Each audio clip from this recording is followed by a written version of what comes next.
皆さん、こんにちは、こんばんは、ホビービルドプラスの HBR9 です。今回は、2018年にバンダイから発売された、超合金魂、ブレンダイザーディ C の紹介です。超合金魂、ブレンダイザーディ C の D、C は、ダイナミッククラシックスの略で、アニメで表現された形状と、色彩を再現し、背中などに多く見られる、ネジなども基本的になく、最新技術で造形板、素材もダイカスト合金を多く使用したシリーズです。GX76 として、14,000円で販売されました。超合金魂、ブレンダイザー、360度回転、超合金魂、ブレンダイザー、不思議な UFO ブーム、超合金魂、ブレンダイザー、スクルークラッシャーパンチ、発射、UFO ロボ、ブレンダイザーは、1975年10月5日から、1977年2月27日に、フジテレビ系列で、毎週日曜日19時に、グレートマジンガーの後番組として、放送された、全74話のアニメ作品です。ブレンダイザーは、フリード製の化学力で守護神として作られたロボットで、鉄の5000倍の強度を持つ宇宙合金ブレンで覆われています。高量子エネルギーで駆動して、胸に90万馬力の高量子エンジンを2つ搭載し、最高出力は180万馬力で、全高30メートル、重量280トンと、マジンガー Z の 1.5 倍以上のサイズで、重量は10倍以上の巨大ロボットです。潜水深度は40気圧で400メートルまでもぶれます。フリード王家の証の指輪がないと、ブレンダイザーを操縦することができない設定です。UFO ロボ、ブレンダイザーは、1975年夏の東映漫画祭りで上映された宇宙円盤大戦争の中に登場するスーパーロボット、ロボイザーとスペーザーの合体する合体側がベースで、操縦者の名前もルーク・フリードで、基本設定もブレンダイザーのベースになっているマジンガー Z やグレートマジンガーとは全く別のスーパーロボットからマジンガーシリーズに寄せた設定に変更されて放送されました。そのため、72話の内容は宇宙円盤大戦争をリメイクしたような内容になっています。マジンガーシリーズとしては、最後まで試案された、カブトコウジの登場でしたけども、1975年10月5日放送の第1話のタイトルは、カブトコウジとルーク・フリードというタイトルでスタートします。カブトコウジも、マジンガー Z には乗らず、T4 という自作の小型円盤で、ブレンダイザーを援護します。マジンガー Z は、回想シーンに登場することで、マジンガーシリーズとしてのつながりを示していて、ボスボロットも14話と31話に登場しています。アニメ作品的には、東映動画の勝田班が増強して2班体制になったので、マジンガーシリーズですけども、全2作と少し異なるゲッターロボ G 的な感じがある作品になっています。1970年代に UFO ブームというのは確かにありました。UFO は、本来は未確認飛行物体なのですが、日本では円盤とほとんどイコールに解釈され、円形のカップ焼きそばまで未確認飛行物体 UFO の名前で広く知られます。UFO ブームは1974年くらいから盛り上がりを見せますが、誤解とも言える元はおそらくサンダーバードでも知られるイギリスの AP フィルムズ制作の謎の円盤 UFO が1970年10月から1971年3月に放送され、その再放送などから、円盤と UFO が同じような意味に解釈され、円盤よりも新しい UFO の文字とともに、徐々に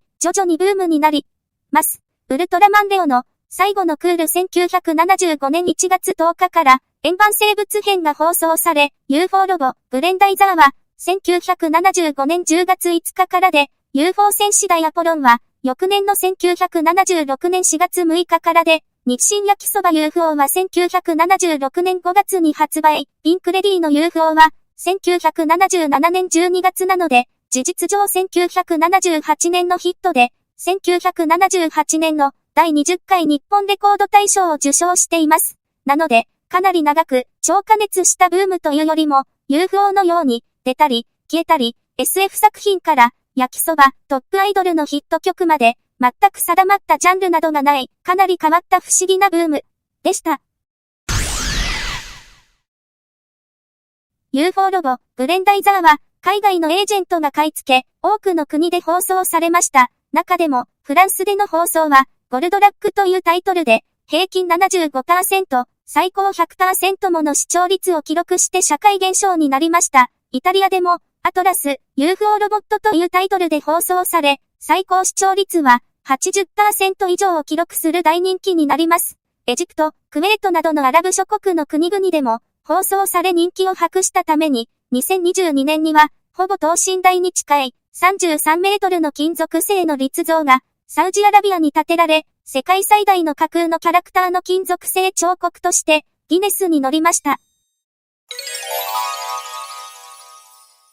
スクリュークラッシャーパンチは、基本的には、ブレンダイザーのロケットパンチとも言える武器なのですが、スクリューパンチという90度に赤い三角部分を展開して発射するパンチと、クラッシャーパンチというスクリューしない、つまり回転しない、作画的な問題から命名されたパンチと赤い三角部分を展開しない、拳のままのダイザーパンチもあったり、飛ばさないで回転だけしてドリルのように使い飛ばさない、スクリュークラッシャーという5つの仕様があるので、ややこしく、作中でもスクリュークラッシャーと言いながら飛ばしてしまっているスクリュークラッシャーパンチも見られるくらいややこしかったので、子供はほとんどスクリュークラッシャーパンチとしか言ってなかった気がします。そんなスクリュークラッシャーパンチを再現したのでご覧ください。